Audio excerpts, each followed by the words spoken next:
Selamat siang semuanya. Saya Tulus Hartatio Situmorang, ahli pertama penyuluh pertanian, instansi Dinas Pertanian Perkebunan dan Peternakan Kabupaten Aceh Tamiang, unit kerja BPP Bandar Pusaka.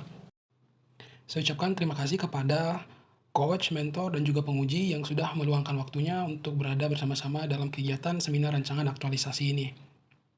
Adapun judul rancangan aktualisasi saya adalah Penyuluhan Teknologi Biosaka di Kecamatan Bandar Pusaka. Latar belakang dari kegiatan aktualisasi ini yang pertama, Diklat Dasar Calon Pegawai Negeri Sipil atau sering disebut Latsar CPNS sebagai salah satu syarat untuk dalam pelaksanaannya dilakukan kegiatan aktualisasi, di mana kegiatan ini terlebih dahulu dengan mengidentifikasi masalah-masalah ataupun isu-isu yang terdapat pada instansi kerja. Saya sebagai penyuluh pertanian merupakan salah satu orang yang bertugas dalam memberikan dorongan kepada petani agar mampu mengubah cara berpikir, cara kerja, dan cara hidup yang lebih sesuai dengan perkembangan, baik pengetahuan budidaya maupun teknologi. Serta diharapkan dengan adanya penyuluhan pertanian mampu mengubah perilaku, sikap, dan keterampilan dari seorang petani yang tergabung dalam kelompok tani. Sehingga isu yang saya angkat dari keadaan lapangan yaitu belum adanya penyuluhan tentang teknologi terbarukan Biosaka di wilayah kerja Bandar Pusaka. Adapun tujuan dari aktualisasi ini adalah sebagai kegiatan ataupun kesempatan untuk peserta untuk mengaktualisasikan sikap dan perilaku bela negara serta nilai-nilai dasar ASN berakhlak atau berorientasi pelayanan, akuntabel, kompeten, harmonis, loyal, adaptif, dan kolaboratif melalui rangkaian kegiatan yang dilakukan selama kegiatan aktualisasi. Di mana kegiatan ini bermanfaat antara lain yang pertama untuk peserta sebagai pengembangan kompetensi diri dalam pengetahuan tentang penerapan nilai-nilai berakhlak dalam melaksanakan tugas dan fungsinya.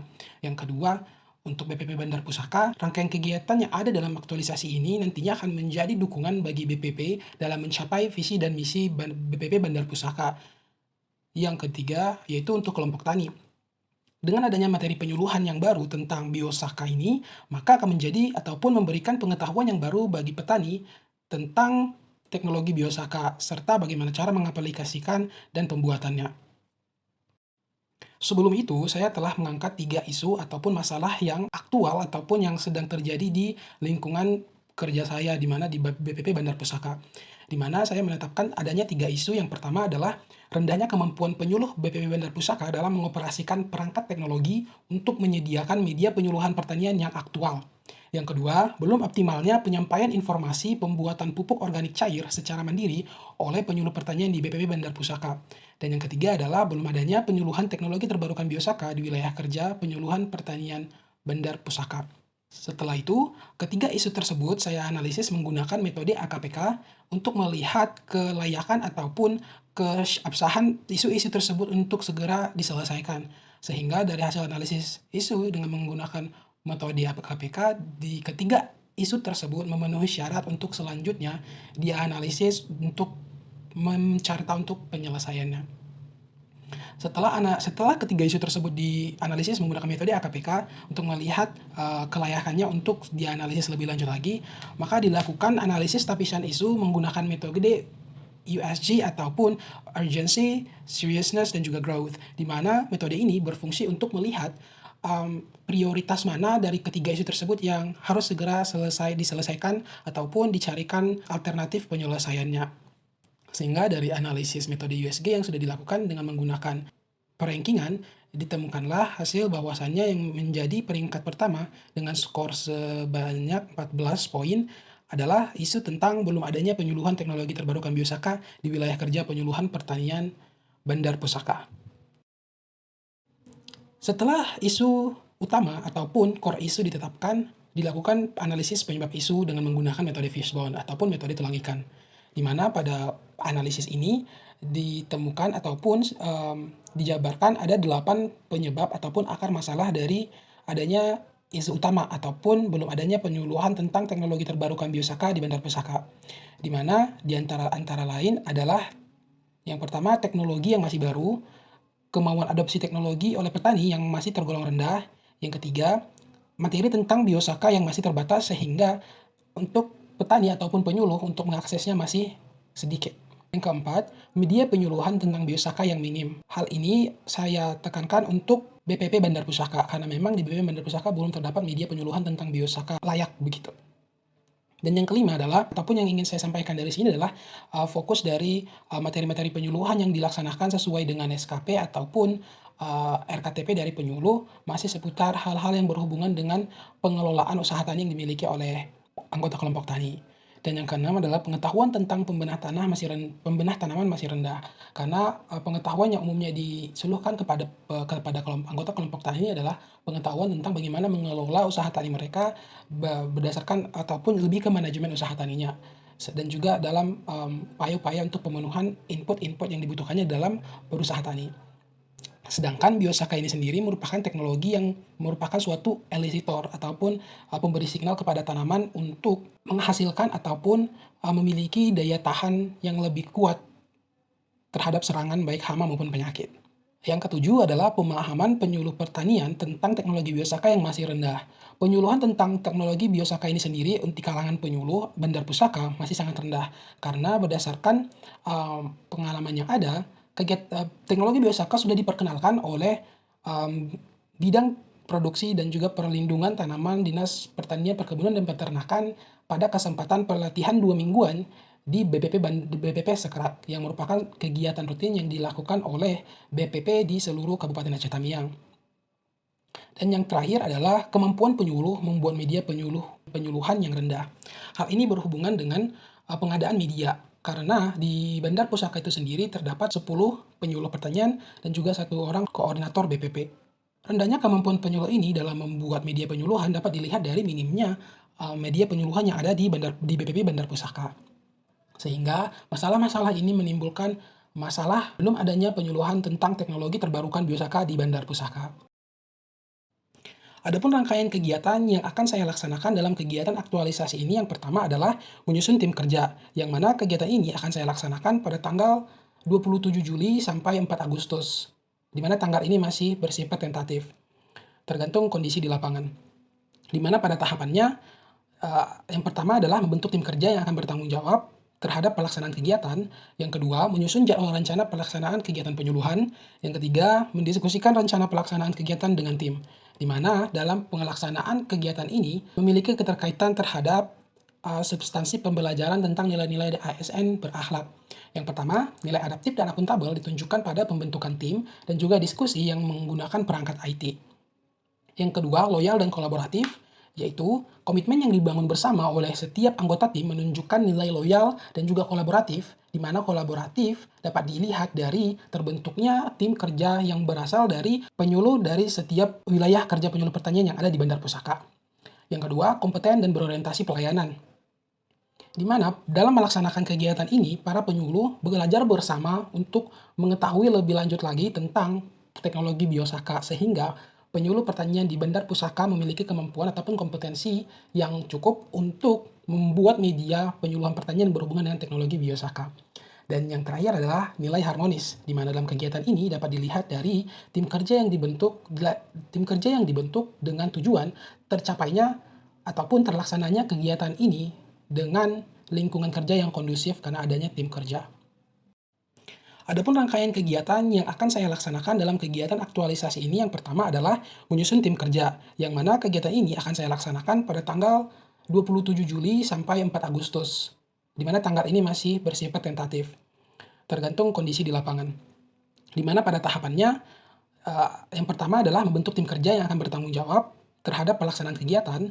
Yang kedua, menyusun jadwal rencana pelaksanaan kegiatan penyuluhan. Yang ketiga, mendiskusikan rencana pelaksanaan kegiatan dengan tim, di mana dalam pelaksanaan kegiatan ini memiliki keterkaitan terhadap substansi pembelajaran tentang nilai-nilai ASN berakhlak. Yang pertama, nilai adaptif dan akuntabel ditunjukkan pada pembentukan tim dan juga diskusi yang menggunakan perangkat IT. Yang kedua, loyal dan kolaboratif, yaitu komitmen yang dibangun bersama oleh setiap anggota tim menunjukkan nilai loyal dan juga kolaboratif, di mana kolaboratif dapat dilihat dari terbentuknya tim kerja yang berasal dari penyuluh dari setiap wilayah kerja penyuluh pertanian yang ada di Bandar Pusaka.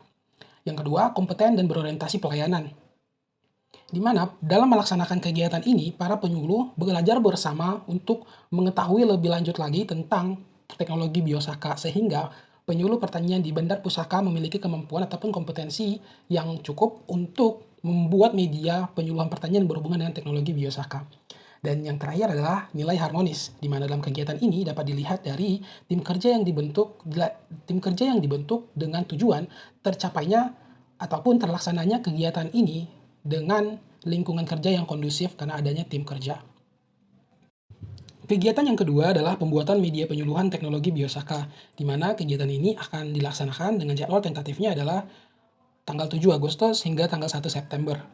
Di mana dalam tahapan kegiatannya, yang pertama melakukan riset informasi teknologi biosaka, membuat desain media, mencari media yang sudah ada, mendesain media audiovisual, mengunggah media audiovisual di media sosial, serta mencetak leaflet. Keterkaitan dari kegiatan ini terhadap substansi pembelajaran tentang nilai berakhlak yang pertama adalah pengadaan materi.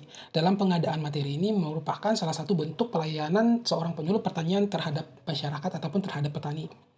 Yang kedua, penggunaan video dan pembuatan video yang melibatkan setiap orang tanpa membeda-bedakan latar belakangnya merupakan cerminan dari ataupun implikasi dari nilai berakhlak yang itu adaptif dan akuntabel.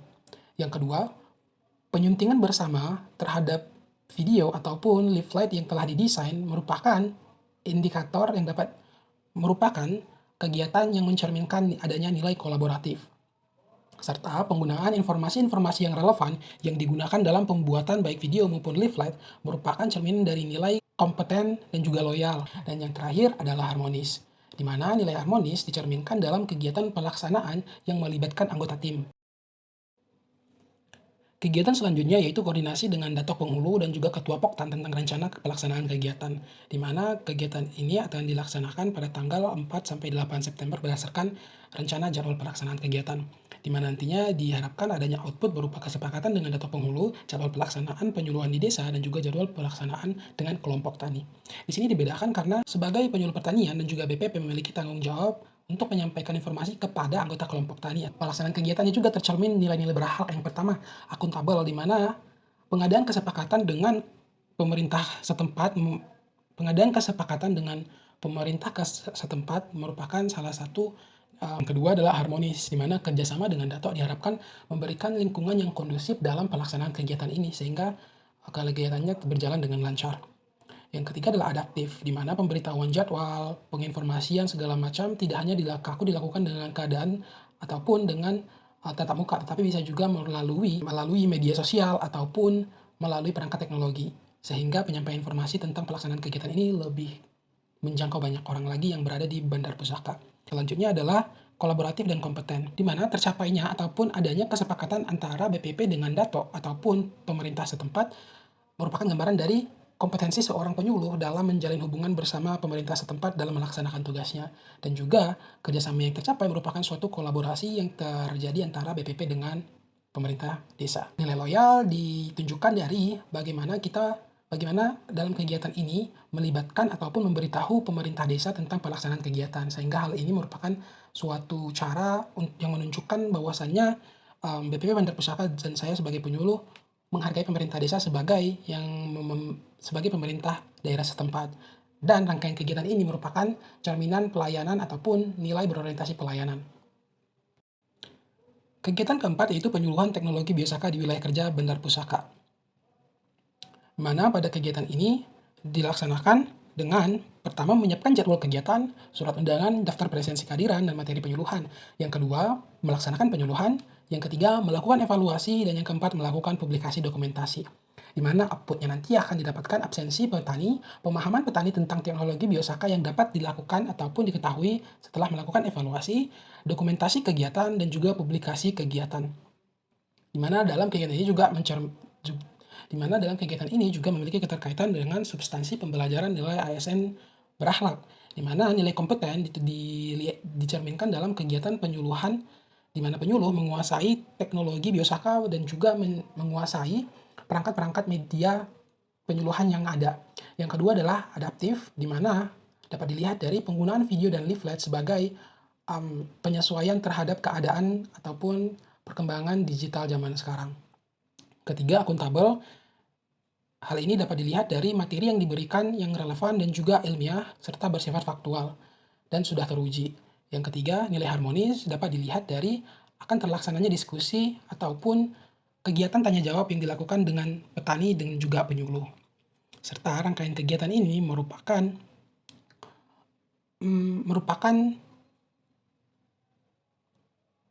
suatu pelayanan yang diberikan oleh penyuluh terhadap petani ataupun anggota kelompok tani, dan juga merupakan suatu upaya penyuluh untuk tetap melaksanakan tugasnya sehingga menjaga nama baik jabatannya. Kegiatan selanjutnya yaitu monitoring, evaluasi, dan pelaporan, yang mana akan dilaksanakan pada tanggal 9 sampai 12 Oktober. Di mana pada tahapannya, yang pertama adalah membuat laporan pelaksanaan kegiatan, yang kedua melaporkan hasil kegiatan, yang ketiga evaluasi kegiatan dengan koordinator BPP, di mana outputnya nanti akan didapatkan laporan pelaksanaan kegiatan dan juga kuesioner penilaian pelaksanaan kegiatan. Dan keterkaitannya dengan substansi pembelajaran, yang pertama adalah akuntabel dan loyal, yaitu pengadaan laporan adaptif dapat dilihat dari pelaksanaan kegiatan monitoring yang sesuai dengan keadaan lapangan. Yang ketiga, nilai kompeten dapat dilihat dari hasil laporan yang baik. Yang ketiga, kolaboratif dan harmonis dapat dilihat dari pelaksanaan kegiatan yang melibatkan banyak pihak yang terlibat dalam pelaksanaan kegiatan, serta kegiatan monitoring ini merupakan salah satu bentuk dari pelayanan seorang penyuluh ataupun tim kerja bagi petani. Kegiatan selanjutnya adalah membuat video komitmen bersama tim kerja, di mana kegiatan ini memiliki output adalah jadwal pengambilan video, rekaman video, manuskrip video, dan juga video komitmen. Dan di mana keterkaitan substansi pembelajaran, yang pertama loyal, di mana pernyataan komitmen dari setiap anggota tim kerja pada video komitmen ini merupakan salah satu bentuk nyata dari komitmen dari tim kerja dalam pelaksanaan ataupun keberhasilan dari kegiatan ini. Yang kedua adalah nilai kolaboratif ditunjukkan dari tim kerja yang berhasil melakukan ataupun melaksanakan rangkaian kegiatan aktualisasi. Nilai akuntabel dan loyal dapat dilihat dari video sebagai komitmen tim kerja dalam melaksanakan tugasnya sebagai penyuluh. Dan yang ketiga adalah kompeten, di mana dalam pembuatan video ini melibatkan semua tim kerja yang memang memiliki keahliannya masing-masing, baik dalam penyusunan skrip ataupun dalam pembuatan video, pengambilan video, penyuntingan video, dan juga sampai pada tahap publikasi video. Dan yang selanjutnya adalah berorientasi pelayanan, di mana pengadaan video ini juga merupakan suatu bentuk pelayanan terhadap petani. Dan yang terakhir adalah nilai harmonis, di mana nilai harmonis dapat dilihat dari tercapainya suatu kesepakatan ataupun adanya suatu kesepakatan yang disetujui oleh setiap tim kerja dalam pelaksanaan dalam pembuatan video. Kegiatan yang terakhir adalah membuat video testimoni, yang mana kegiatannya akan dilaksanakan dengan jadwal tentatif tanggal 2 sampai 6 Oktober 2023. Dalam kegiatannya, tahapannya adalah membuat jadwal pengambilan video, mendiskusikan jadwal dengan tim pengambilan video, penyuntingan video, dan juga publikasi video testimoni. Demikian presentasi seminar rancangan aktualisasi saya. Saya mohon maaf jika ada kata-kata ataupun ucapan saya yang salah. Atas perhatiannya, saya ucapkan terima kasih.